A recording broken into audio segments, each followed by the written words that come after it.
अस्सलाम वालेकुम व्यूवर्स, मैं हूं मोहम्मद नवाज़ एडवोकेट और आज आपको मैं बताने जा रहा हूं शेंजन वीज़ा के बारे में। यूरोप का शेंजन वीज़ा किस तरह से हासिल किया जा सकता है, उसके लिए क्या क्या डॉक्यूमेंट्स रिक्वायर्ड हैं, उसका प्रोसेस क्या है और उसमें कितना टाइम लगता है। ये सब बातें अगर आप जानना चाहते हैं तो हमारे साथ एंड तक जुड़े रहिए ताकि आपको मुकम्मल मालूमात मिल सकें।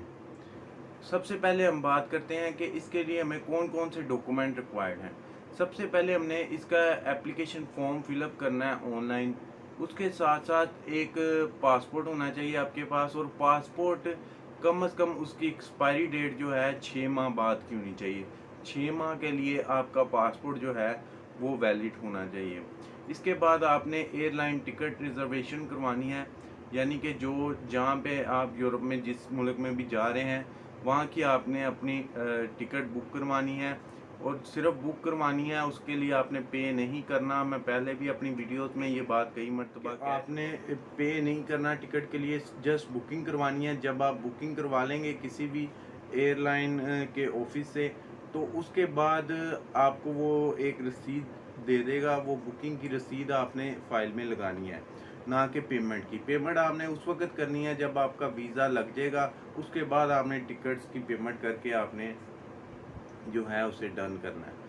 तो इसमें इसके बाद हमको होटल रिजर्वेशन चाहिए जहाँ पे आप जिस मुल्क में जा रहे हैं। अगर तो आप अपने किसी रिलेटिव के पास जा रहे हैं तो वेल एंड गुड, वहाँ पे आपको वो सारी जो है सहूलियात दे देगा। और उसके लिए भी उसके घर में कितने कमरे हैं ये चीज़ भी आपको जो है मेंशन करनी होगी, बतानी होगी प्रूफ के साथ कि ये बंदे के घर में इतने कमरे हैं, मैं इजीली वहाँ पे रह सकता हूँ। अगर आप जिसके पास जा रहे हैं उसके पास रूम अवेलेबल नहीं है तो वो एम्बेसी आपको वीज़ा रिफ्यूज़ भी कर सकती है। तो इसके लिए ज़रूरी है कि आपने अगर जाना है तो उसके पास रूम होना चाहिए। अदरवाइज़ आपने होटल रिजर्वेशन करवानी है, यानी कि होटल में अपने रहने की बुकिंग करवानी है। और वो बुकिंग जो आपने करवानी है उसके लिए भी आपने पे नहीं करना, जस्ट बुकिंग करवानी है। जब आपका वीज़ा कंफर्म हो जाए तो उसके बाद आप पे कर दीजिएगा। इसके साथ साथ आपको आपका आईडी कार्ड चाहिए होगा। और अगर बच्चा है अभी नाबालिग है, आईडी कार्ड नहीं बना, तो उसके लिए उसे बेफॉर्म चाहिए होगा, बेफॉर्म लगेगा। और अगर कोई भी मेल है या फीमेल है वो शादीशुदा है तो उनके निकाह नामे की कॉपी लगेगी।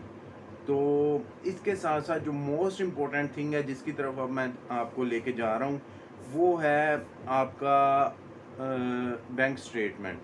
बैंक स्टेटमेंट की वजह से बहुत से लोगों के वीज़े रिफ्यूज़ हो जाते हैं, क्योंकि बहुत से तजादात होते हैं बैंक स्टेटमेंट में और उनकी इनकम में जो कि आपस में मैच नहीं करते, जिस वजह से जो है वीज़ा रिफ्यूज़ हो जाता है। अक्सर ये देखने में आता है कि वीज़ा रिफ्यूज़ होने की मोस्टली रीज़न यही होती है कि बैंक स्टेटमेंट में और उनकी इनकम में और उनके पे टैक्स में बहुत ज़्यादा तज़ाद होता है, जिस वजह से वो एम्बेसी वीज़ा रिफ्यूज़ कर देती है। तो इस चीज़ को क्लियर करने के लिए आप अगर किसी प्रोफेशनल बंदे की खिदमात लेंगे, किसी भी लॉयर को हायर करेंगे, तो आपके लिए बहुत ज़्यादा बेहतर होगा। मैं ये आपको सुजेस्ट करूँगा। अब चलते हैं बैंक स्टेटमेंट आपके पास कितनी होनी चाहिए। कम से कम आपके पास इतनी बैंक स्टेटमेंट होनी चाहिए, पाकिस्तानी रुपीज़ में आप कह लें 20 से 30 लाख रुपए अगर आपकी बैंक में है तो इनफ है। इससे ज़्यादा भी जितना भी हो जाए वो भी बेहतर है, लेकिन कम से कम 20 लाख तक आपके पास पैसे होने चाहिए बैंक में। वो आप उसके बाद आपने अपने बैंक स्टेटमेंट में, अगर तो आप कहीं पे जॉब करते हैं, आपने जॉब से वो पैसा कमाया है, उस पैसे का प्रूफ देना है आपने। तो आपने अगर सैलरी आ रही है आपको, तो आपने अपने एम्प्लॉयर का, जहाँ पे आप जॉब कर रहे हैं, कंपनी में कर रहे हैं, किसी एम्प्लॉयर के पास कर रहे हैं, उसका एक सर्टिफिकेट इशू होगा, वो भी आपने अपनी फाइल में लगाना। अगर तो आपकी इनकम आपके अपने बिजनेस से आ रही है, आप कोई बिजनेस कर रहे हैं, तो इसमें आपको बहुत बड़ा एज होगा कि आप अपना जो बिजनेस है उसको मुकम्मल तौर पे शो कर दें और इजीली वीज़ा जो है गेन कर दें कि ये मेरा बिजनेस है भाई, मैं इतने पैसे मंथली कमा रहा हूँ और इतना पैसा मुझे मंथली जो है वो आ रहा है, और ये इसका मैंने टैक्स पेड किया हुआ है, ये मेरा बिजनेस रजिस्टर है।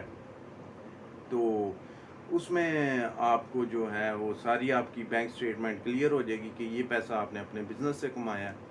इसके साथ साथ अगर आपके पास अपना अकाउंट नहीं है, पैसा नहीं है, तो आप अपने किसी दोस्त का, अपने किसी रिलेटिव का, अपने पेरेंट्स का, किसी का भी अकाउंट यूज़ करके वीज़ा अप्लाई कर सकते हैं।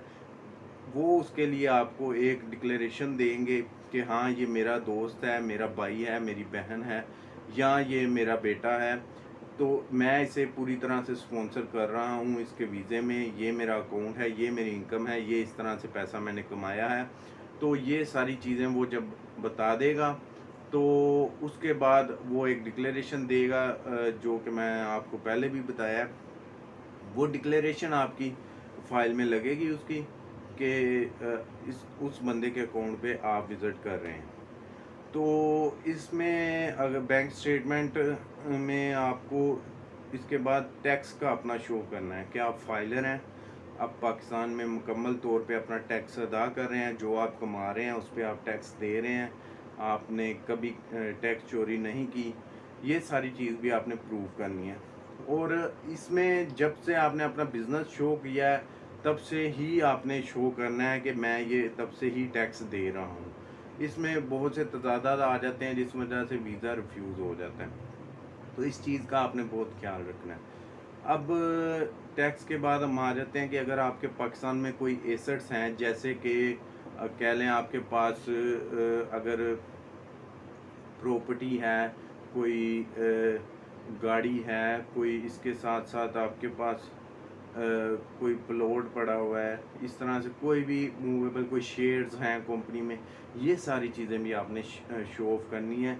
इसके अलावा आपके जो बीवी बच्चे हैं, अगर आप मेल हैं, तो इसके लिए अगर आप फीमेल हैं तो भी अपने हस्बैंड का, बच्चों का बताना होगा, आपने शो ऑफ करना है। आपने एम्बेसी को ये यकीन दिला देना कि आपके पाकिस्तान में बहुत ज़्यादा इंटरेस्ट हैं और आप पाकिस्तान वापस ज़रूर आएंगे।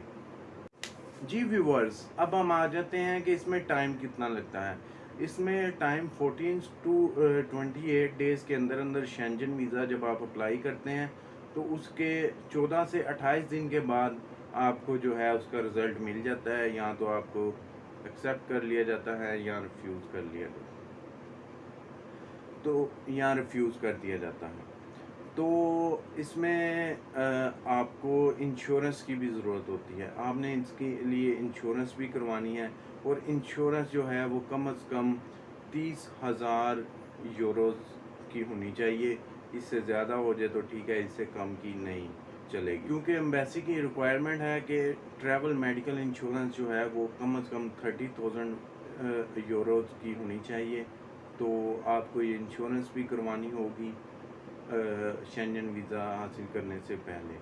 अब आ जाते हैं कि इसकी फ़ीस कितनी है। इसकी वीज़ा फ़ीस एम्बेसी की जो है वो 60 यूरो है, जो कि बढ़ भी जाती है, कभी कम भी हो जाती है। आप जब भी अप्लाई करेंगे तो लेटेस्ट फ़ीस जो होगी वो आप मालूम कर लीजिएगा। अभी तक जो है वो 60 यूरो रुपीज़ इसकी फ़ीस है। अब इसमें अगर आपका किसी किस्म का कोई सवाल है तो आप मुझसे कमेंट में पूछ सकते हैं। मुझे दीजिए इजाज़त, दुआओं में याद रखिएगा। अल्लाह हाफिज़।